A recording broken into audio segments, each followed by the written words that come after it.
घर हर किसी का सपना होता है।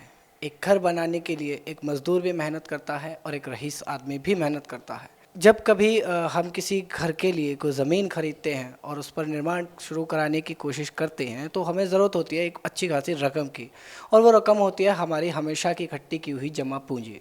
लेकिन वो रकम लगाने के बाद भी अगर हमारे घर का सपना पूरा नहीं होता है तो ये एक बहुत दुख देने वाली बात होती है। ऐसे ही कई सपने नोएडा के अंदर टूटते नज़र आ रहे हैं।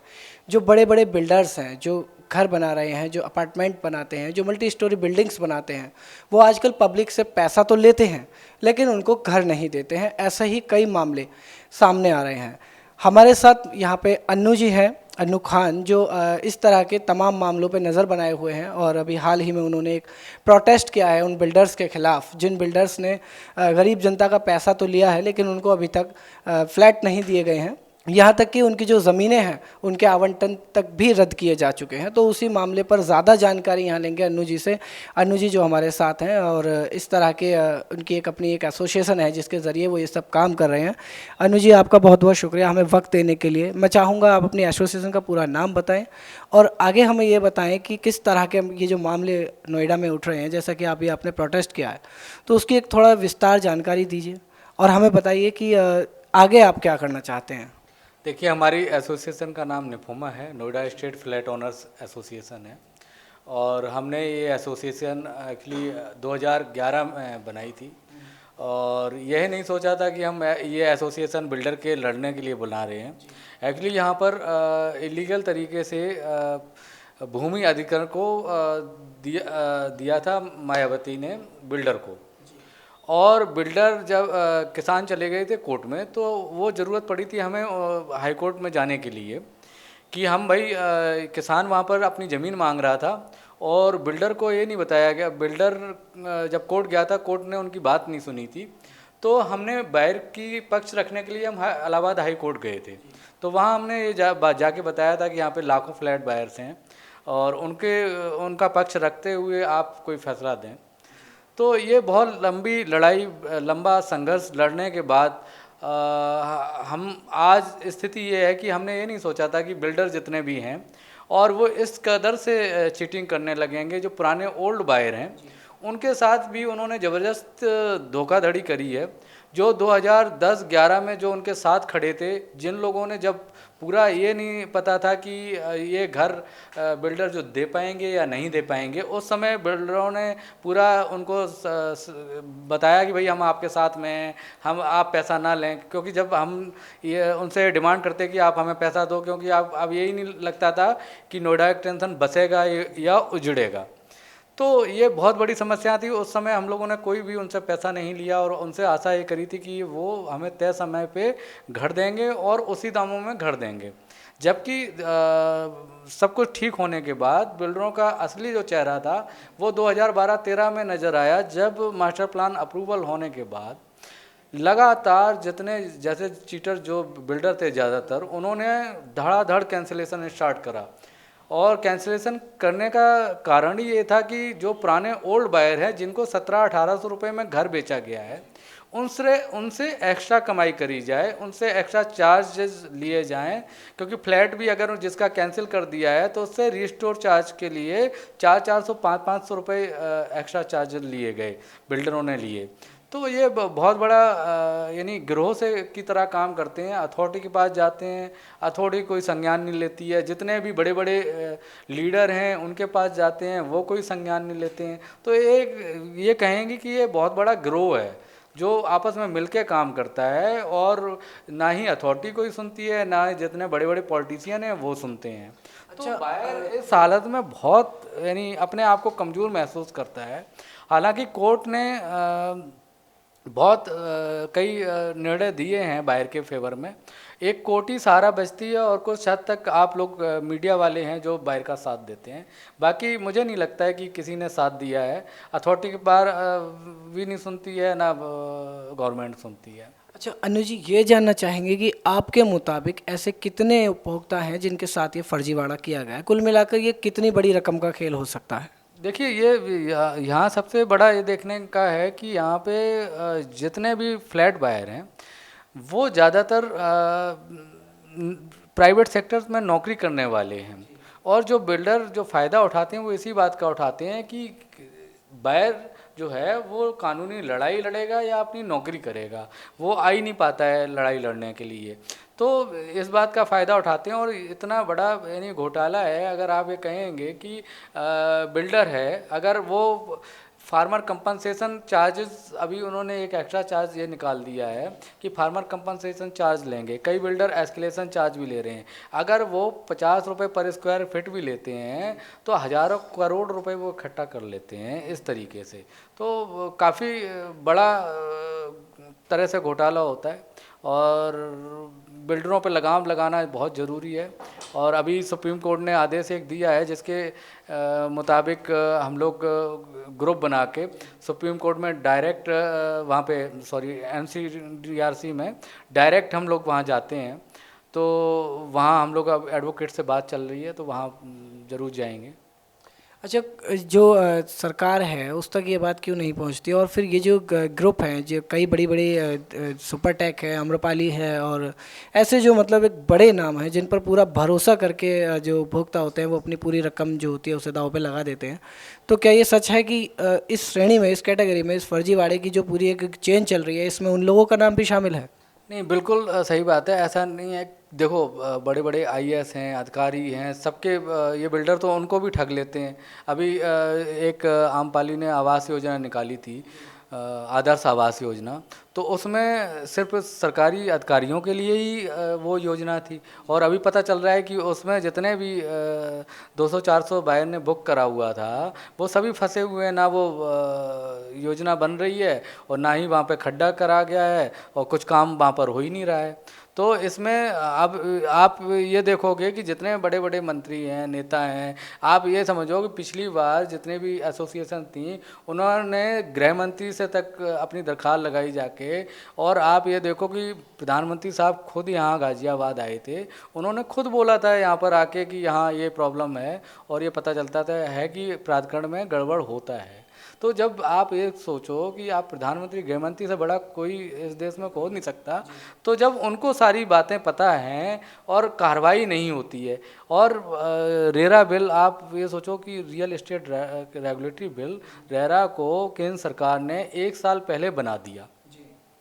जब 1 साल बना दिया, बायर के फेवर में था, वहाँ पास हो गया, यूपी गवर्नमेंट में भेजा, क्योंकि सबसे ज़्यादा प्रॉब्लम जो है आप पूरे इंडिया में देखेंगे, सबसे ज़्यादा जो रियल एस्टेट की प्रॉब्लम्स हैं बिल्डर की, वो आपको दिल्ली NCR में ही मिलेंगी। आप इटावा चले जाओ, अलीगढ़ चले जाओ, कानपुर चले जाओ, हालांकि यहाँ तक मेरठ चले जाओ, वहाँ भी प्रॉब्लम नहीं होती है। बिल्डर कोई प्रॉब्लम नहीं करता है, सिर्फ NCR में ही क्यों करता है।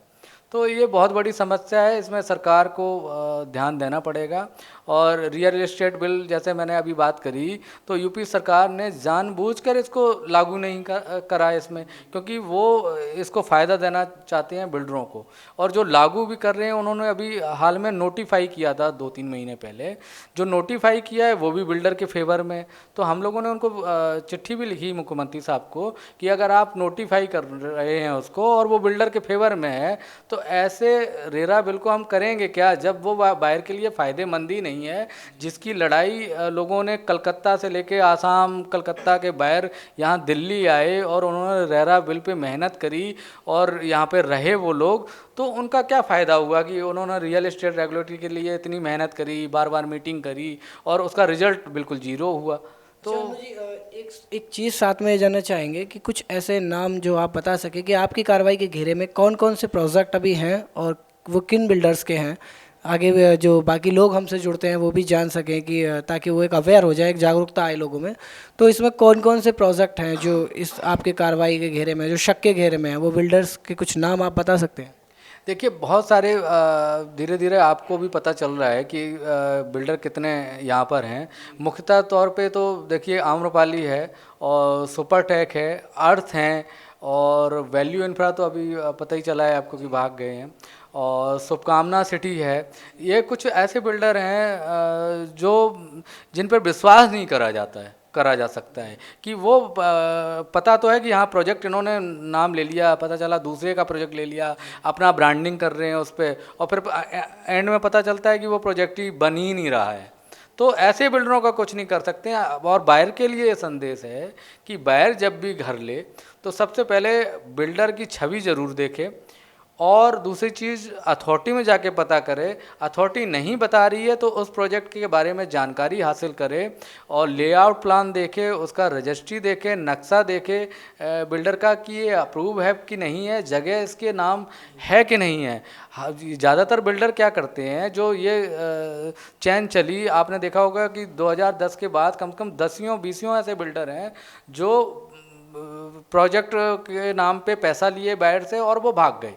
तो हुआ क्या है कि उनकी बिल्डर की ज़मीन वो अप्लाई भी नहीं करते हैं वहाँ पर, या अप्लाई करा उन्होंने, ज़मीन उनको मिली नहीं, उन्होंने प्रोजेक्ट की ब्रांडिंग करके ऐड बड़े बड़े पेपर में फ्रंट के एक पेज के ऐड दे के और सबसे पैसा कलेक्ट करके, और पता चला 1 साल में वो जब गायब ही हो जाते हैं। तो ऐसे बिल्डरों पे कार्रवाई करना बहुत ज़रूरी है और बायर को सचेत रहने की बहुत आवश्यकता है।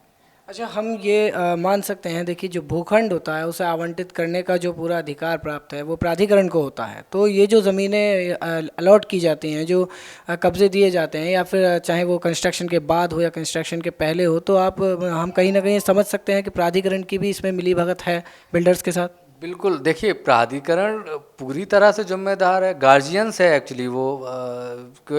ऐसा थोड़ी है कि वो बच्चा होता है तो बच्चे का बाप ही गार्जियंस होता है, और वो पूरी जिम्मेदारी उसकी होती है कि वो बच्चे को कैसे पालेगा।